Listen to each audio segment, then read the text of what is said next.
Today I'm walking along Curbar Edge, a natural gritstone outcrop where the land lifts suddenly and the views open wide across the Derwent Valley.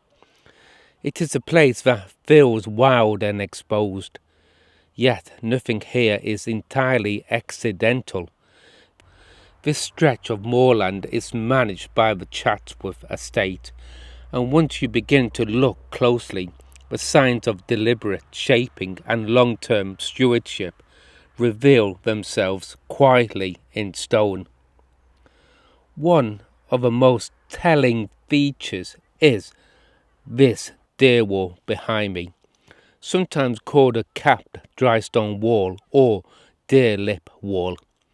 At first glance it appears no different from any other boundary wall, built from local gritstone, stacked without mortar and following the natural contours of the edge. But this wall was never intended simply to divide land. It was designed with precision and insight into animal behaviour, not to stop deer by force, but to deter them through uncertainty. The crucial detail lies at the top. Instead of a symmetrical finish, the wall carries a slight overhanging lip created by large coping stones laid flat or set project from one side. This modest architectural gesture alters how the wall is perceived by the deer. The overhang breaks the animal's line of sight and disrupts its depth perception, making it impossible to judge the ground beyond. Deer are powerful jumpers, but they are also cautious. If they cannot clearly see where they will land, they will usually refuse the leap. What the wall lacks in dramatic height, it makes up in psychological authority. The design relies on the behaviour rather than brute strength. The wall is generally higher than a standard agricultural boundary, but not extravagantly so.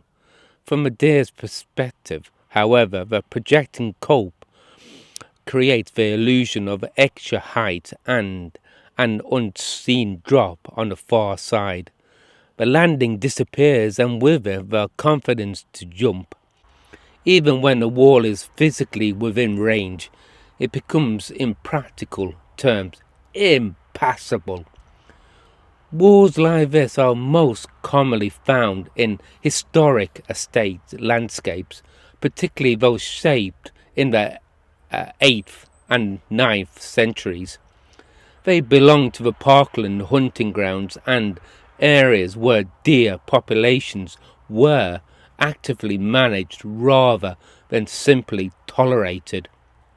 Across the Peak District, the Yorkshire Dales and the Scottish Highlands, deer walls often mark the edges of former deer parks, wood pastures or estate-controlled land, rather than ordinary working fields. Their presence speaks of a landscape shaped as much by authority, status and control as by agriculture. From the 8th century onward, deer carried a particular significance. They were symbols of prestige and power, central to hunting culture and an important source of meat. At the same time, they posed a serious threat to crops, young trees and carefully managed woodland. Walls with a projecting deer lip offered an elegant solution.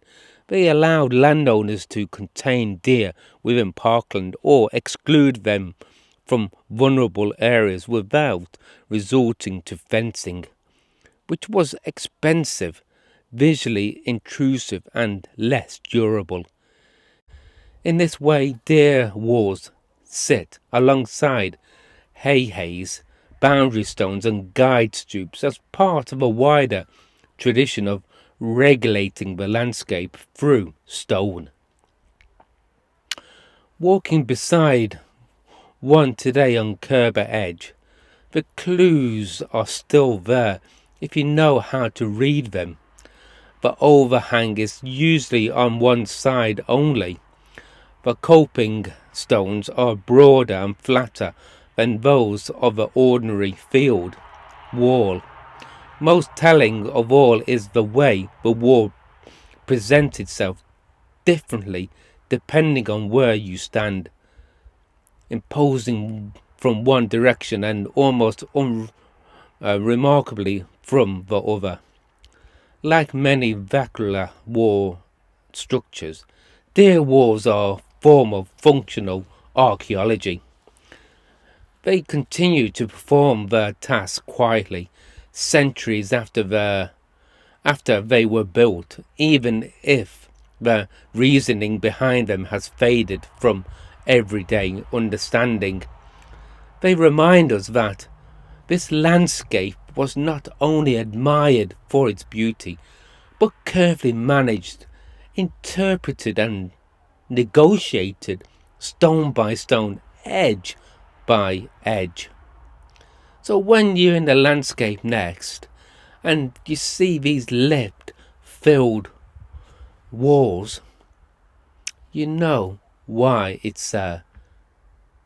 So thank you for watching, and I do hope you learned a little information. So see you again.